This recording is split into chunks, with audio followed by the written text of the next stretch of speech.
Todos hemos oído historias sobre los excesos de la vida de los rockeros. Fiestas, mujeres, sustancias en cantidades pablo-escobarianas, alcohol... Pero si hubiese una competición de locuras y desafíos a la autoridad que han protagonizado los seguidores de este adorable estilo de música que es el rock, sin duda en el podio tendría que estar el bajista de la formación japonesa conocida como Les Rallies de Nutes. Esta banda pasó a la historia no solo por su estilo de rock psicodélico, sino por estar involucrados en el secuestro de un avión y causar uno de los mayores incidentes diplomáticos de su país. Hoy os traigo, por tanto, una de las anécdotas más surrealistas y demenciales de nuestro pasado reciente, donde, además de entrelazar el mundo de la música y la geopolítica, también vamos a encontrar increíbles giros de guión dignos de una comedia de Hollywood. Abrochaos los cinturones, aseguraos que sabéis dónde están las salidas de emergencia y poneros bien los auriculares, porque hoy vamos a ver cómo un conjunto de riffs de guitarra pueden acabar en una asombrosa concatenación de decisiones absurdas. Bienvenidos a un nuevo vídeo en el que vamos a hablar de historia, de un capítulo de nuestro pasado en el que podemos encontrar música, universitarios idealistas y aviones que no van donde se supone que tenían que ir. Este es uno de los episodios más surrealistas y disparatados que traigo al canal. Y mira que la competencia es dura. Y da igual que no te guste el rock o la música en general, porque te aseguro que esta historia no te va a dejar indiferente. El 31 de marzo de 1970, el vuelo Japan Airlines 351 despegó de Tokio rumbo a Fukuoka. A bordo había 122 pasajeros de todo tipo. Turistas, empresarios, médicos, incluso alguna personalidad que acabaría siendo conocida en el futuro, como quien sería el arzobispo católico Stephen Fumio Hamao o Shigeaki Hinohara, quien acabó siendo uno de los médicos con más años de servicio en el mundo. Incluso había un directivo regional de Pepsi, es decir, un vuelo normal. Así hasta que a los 10 minutos de vuelo se levantó un joven con una katana y gritó que estaba secuestrando el avión. Ya le siguieron 9 jóvenes más. Así que sí, esta historia comienza con un grupo de jóvenes casi adolescentes con katanas secuestrando un avión. Esto parece el inicio de un anime muy extraño, pero os aseguro que esto fue real. Y lo mejor de todo es que posiblemente esta sea la parte menos rara de todo lo que envuelve este capítulo histórico. El líder de este grupo era Takamaro Tamiya, un recién graduado de 27 años y líder de una célula del Ejército Rojo japonés, un grupo comunista radical que soñaba con derrocar al gobierno japonés. Espera, ¿por qué había un grupo comunista radical en 1970? Bueno, pues para eso tenemos que retroceder un poquito en el tiempo para poner un contexto histórico. Retrocedemos a los años de la Segunda Guerra Mundial. Japón había sufrido numerosas pérdidas en los combates en el Pacífico contra los estadounidenses, y tras la caída de las bombas atómicas en Hiroshima y Nagasaki, se propició la rendición final. Esto no solo cortaba de cuajo los ánimos bélicos nipones, sino que evitaba que la Unión Soviética se animase a conquistar territorio en las islas. Así, Japón quedaba a merced de Estados Unidos en la incipiente Guerra Fría. El emperador dejaba de ser considerado un dios, su ejército sería muy limitado, pero a cambio ni él ni muchos de sus oficiales responderían por la enorme cantidad de crímenes perpetrados a lo largo y ancho de las Islas Pacíficas durante las décadas anteriores. Japón estaba en ruinas y bajo el ala de Estados Unidos, que estaba al mando de la reconstrucción, reactivaron la industria y dejaron una gran huella en su cultura. Por eso, cosas como el vóley o el béisbol son tan populares ahora en Japón, aunque este último sea tan interesante como ver crecer el césped durante meses. Para los años 60, Japón ya era la tercera economía más importante del mundo y sí, estaba al amparo del capitalismo estadounidense. Era un engranaje más de ese sistema. Y claro, no todo el mundo estaba muy contento con esa pérdida de la esencia japonesa en favor de esa occidentalización que traía Estados Unidos. Muchos jóvenes, incluso intelectuales, se oponían a esta enorme presencia de Estados Unidos y entre estos jóvenes pues estaba esta persona que alzó una katana en ese vuelo 351 de Japan Airlines en 1970. Él pensaba que había que hacer la revolución. ¿Y por qué pensaba eso? Bueno, pues tenemos que poner también un contexto histórico nuevo en esas dos décadas, de 1960 y 1970, pero ya no solo en Japón, sino en el mundo en general. Todo esto ocurrió en parte por la enorme influencia que tuvieron dos personas que quizás te suenen, Ernesto Che Guevara y Fidel Castro. Fidel Castro fue uno de los líderes comunistas que se alzó en armas contra la dictadura de Fulgencio Batista en Cuba, que dependía en gran medida de las injerencias americanas en la política nacional.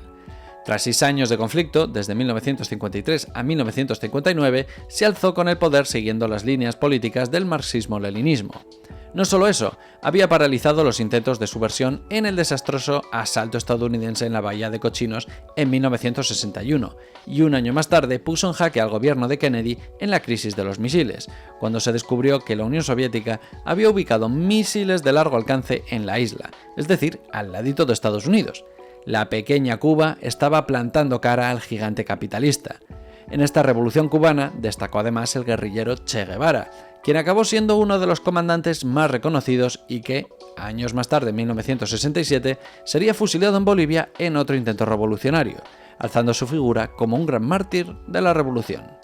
Y la sombra del Che fue muy alargada. Por ejemplo, los primeros militantes del grupo terrorista ETA en España admitieron verse enormemente influenciados por su ejemplo a la hora de promover ataques contra la dictadura de Francisco Franco. Y al mismo tiempo, en todo el mundo, pues sí, se puso de moda crear grupos armados para organizar ataques en nombre del marxismo-leninismo en aquellos países en los que Estados Unidos o su influencia o el capitalismo habían arraigado poderosamente. Por ejemplo, habréis oído hablar de las FARC en Colombia, el del Sendero Luminoso en Perú, que tantos ataques provocó a torres eléctricas dejando a menudo decenas de pueblos sin luz, una rama del IRA en Irlanda, las Brigadas Rojas en Italia, la facción del Ejército Rojo en Alemania, que se desarrolló a partir del grupo Baader-Meinhof, y en Japón, el Ejército Rojo japonés. Todos ellos protagonizaron ataques terroristas que buscaban cambiar el sistema. Obviamente, hay que aclarar que no todas aquellas personas que se adscribían al marxismo-leninismo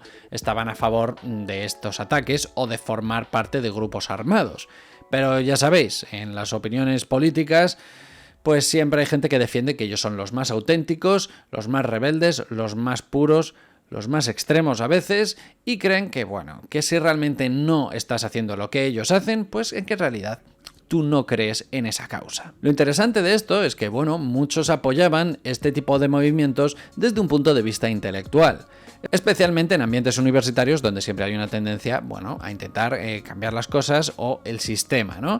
Para que cuando luego te digan que si no vas a la universidad serás un fracasado. Bueno, a lo mejor vas y acabas uniéndote a una célula terrorista, o sea que en realidad depende un poco. Y sí, también muchos de estos con ideas políticas alternativas también escuchaban música alternativa. ¿Y qué era la música alternativa en los años 60 y 70?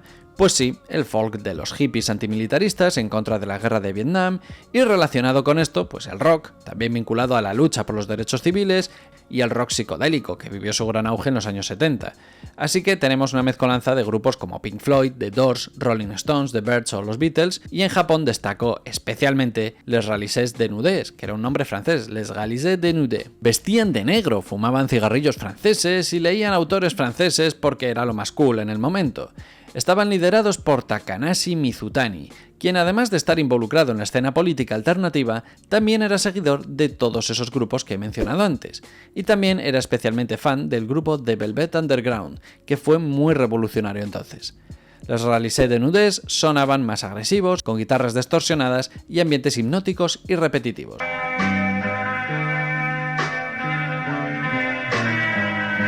Por si esto no era suficientemente original, que sepas que nunca grabaron un disco de estudio como tal, no hay discos oficiales, pese a que en realidad tengan millones de reproducciones en YouTube y en Spotify, porque eso son grabaciones que muchas veces se sacaron de los directos de la propia mesa de sonido que les habían grabado ahí, pero por lo que sea, nunca grabaron un disco de estudio. Y aún así se les consideró un gran referente del rock en Japón. El bajista de este grupo, de la Ralisés de Nudés, era Moriaki Wakabayashi, quien organizaba su tiempo libre entre sus dos grandes pasiones, la música y la extrema izquierda revolucionaria que soñaba con organizar golpes de estado. Así que se hizo miembro del Ejército Rojo japonés y tras una reunión acordaron que debían secuestrar un avión y tomar rehenes para impulsar el cambio en su país. Sí, en realidad toda la planificación de secuestrar un avión pues duró apenas unas horas, lo cual es bastante extraño, pero bueno, debía ser que no solo escuchaban rock psicodélico, sino que además debían ser aficionados a las sustancias psicodélicas. Pero bueno, pues tomaron la decisión. Así que ahí estaban, un 31 de marzo, en pleno vuelo, con un avión bajo su mando al que habían sometido katana en mano. ¿Cuál era su plan? Muy sencillo, ellos tenían que viajar con los rehenes al paraíso revolucionario. que os he mencionado cuál era. Ellos debían ir a Cuba. Bueno, sí. Y ahora viene otro pequeño matiz y otro pequeño contexto histórico.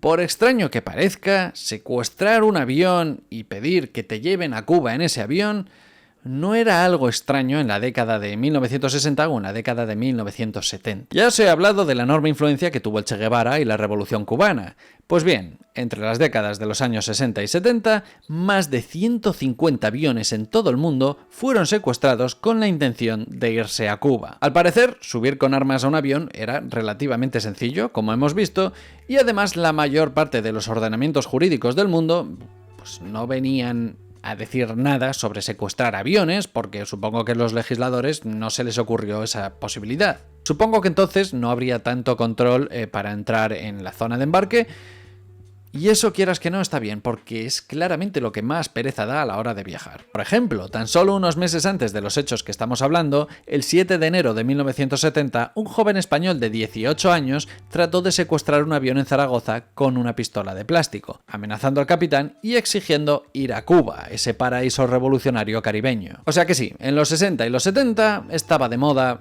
intentar secuestrar aviones para viajar a Cuba. Y lo interesante de todo esto es que los secuestros que se habían dado principalmente en los años 50, porque ya había pasado alguno, era de gente que vivía en Cuba o en la Unión Soviética y ellos intentaban huir de esos países, lo cual hizo que se reforzasen las medidas en los aeropuertos. No veían venir que hubiese un plan de que todo pasase al revés. Ahora bien, si habéis prestado atención a esta historia, estamos hablando de un vuelo local, de Tokio a Fukuoka. Y si recordáis cómo son los mapas o cómo es el mundo en general, sabréis que, bueno, Cuba pilla bastante a desmano.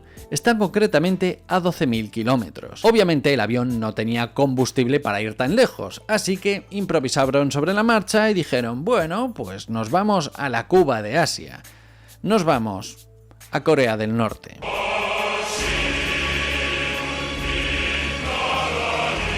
Pero claro, esto no es tan fácil. En los años 70 no podías cambiar la ruta así, como quien cambia de dirección en el GPS con Google Maps. Además, necesitabas información del tráfico aéreo, el clima del aeropuerto al que ibas a ir.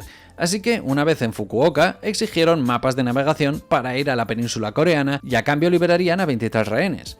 Y las autoridades aceptaron el trato. Al menos, oye, esos 23 rehenes pues habían completado el vuelo que tenían en mente, aunque quizás no de la manera que ellos preveían.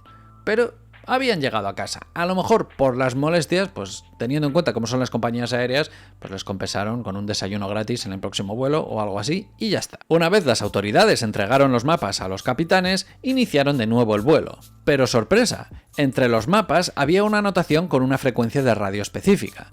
Tras sintonizarla, los pilotos pudieron escuchar al otro lado a los servicios de defensa japoneses, quienes en teoría les guiarían hasta Pyongyang, en Corea del Norte.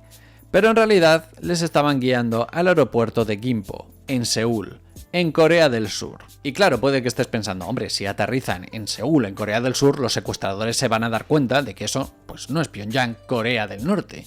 Pero tenían un plan las autoridades japonesas.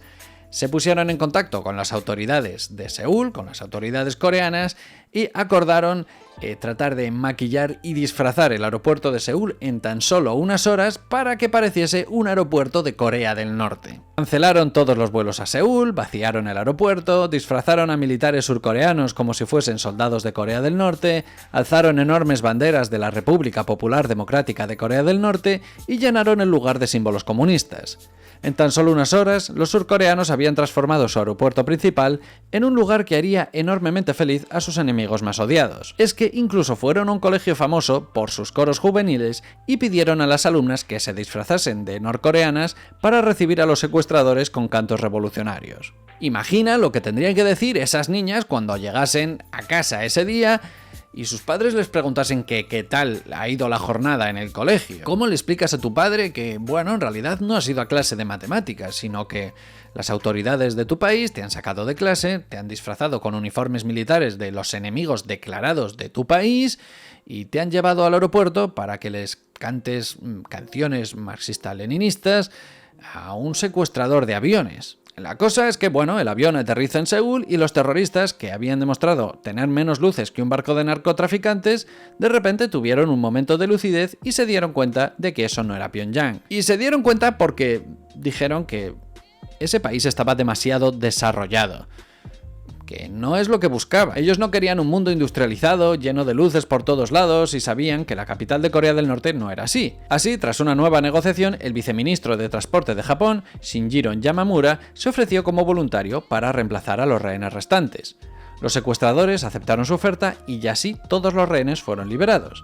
Pero teniendo en cuenta cómo son las compañías aéreas, seguramente les cobrasen un extra por haber estado usando el avión más tiempo de lo previsto. Y ahora te pido que pienses en el ministro de Transportes de tu país. ¿Tú crees que sería capaz de arriesgar su propia vida para salvar la vida de decenas de rehenes? Bueno, el ministro actual de Transportes en España igual se subía al avión y daba de guantazos ahí a todos los terroristas estos. Pero no creo que sea lo normal. Ahora sí, llegaron a Corea del Norte y el grupo fue recibido con honores.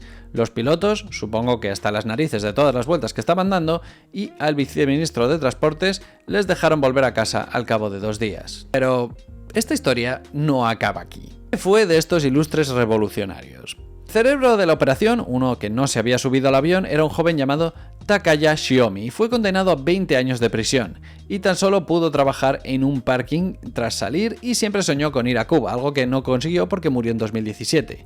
Moriaki Wakabayashi, el bajista de Les Réalités de Nudes, tras años en los que no se pudo contactar con él, dio una entrevista en 2010, siendo ya bastante mayor. Y confesó que quería volver a Japón, incluso aunque fuese para cumplir condena, y que su acción de robar un avión pues fue estúpida y vanidosa. Aunque en otra entrevista en 2017 salió en YouTube y hablaba de que trabajaba traduciendo textos para Corea y de sus aficiones, entre las cuales destacaba la música como los Beatles y el fútbol. Curioso para alguien que odiaba la occidentalización capitalista de Japón, pero supongo que todos tenemos contradicciones. Y bueno, en realidad nunca pudo dar detalles sobre el paradero de sus compañeros, aunque se intuía que muchos seguían en Corea del Norte. ¿Muchos? Pues sí, se sabe que 2 al menos de ellos, entre 1985 y 1995, trataron de fugarse de Corea del Norte, pero murieron en el intento. En junio de 2004, los secuestradores restantes solicitaron a las autoridades norcoreanas que se les permitiera regresar a Japón, incluso si debían cumplir condena por el secuestro, pero se les negó la petición.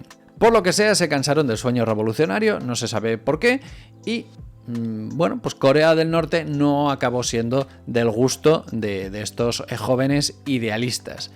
La realidad es que no se sabe más de ellos, entre otras cosas porque, bueno, en Corea del Norte no es que sea un país precisamente transparente, y las pocas entrevistas que ha habido tampoco se les ha permitido opinar libremente sobre todas sus acciones y sobre si se arrepienten políticamente de lo que han hecho. ¿Qué pasó con el grupo Les Réalités de Nudes?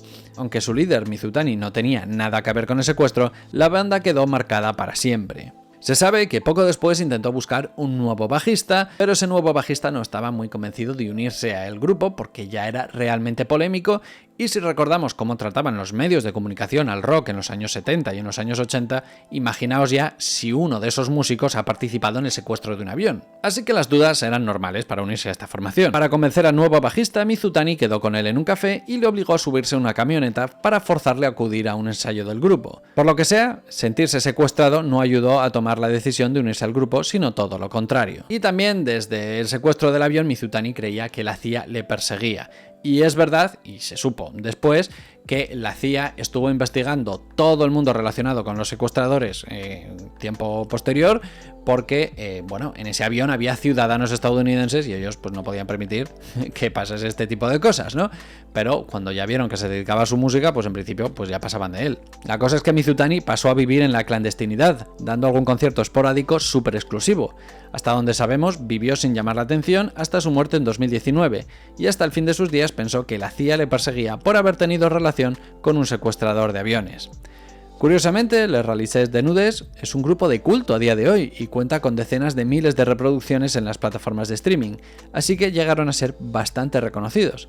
Aunque si por algo son recordados, es por estar vinculados al secuestro de avión más estúpido de la historia. En fin, ¿qué os ha parecido esta anécdota histórica? Desde luego hay gente que le gusta llevar una vida alternativa, ya sea en la música que escucha, en sus opiniones políticas o en las decisiones que toma día a día. Y como aquí podemos aprender de todo, de historia, anécdotas tan locas y extrañas como esta, con música, con videojuegos, con cine, con series, pues te recuerdo que tengo un Patreon. Una vez al mes votamos qué tema traemos al canal. Bueno, lo votáis vosotros, ¿no? Los proponéis vosotros y lo traemos. También me puedes seguir en redes sociales si te ha gustado este tipo de contenidos, para que sepas que se cuece y que voy a traer al canal, y sobre todo me ayudas compartiendo este vídeo entre gente que sepas que le gusta el rock psicodélico, entre gente que sepas que le gusta el marxismo-leninismo, o gente que sepas que le gusta secuestrar aviones. Muchas gracias a todos los Patreon, en especial a los Patreons que veis en pantalla. Ellos son los que más esfuerzo hacen para que el canal se mantenga a flote. También podéis apoyarme comprando mis libros de divulgación, de historia o mis novelas. Podéis encontrarlas en amazon.esi.com si ponéis Miguel de Lisa, ahí está, o escuchar mi música con el grupo Lunage, que está en Spotify.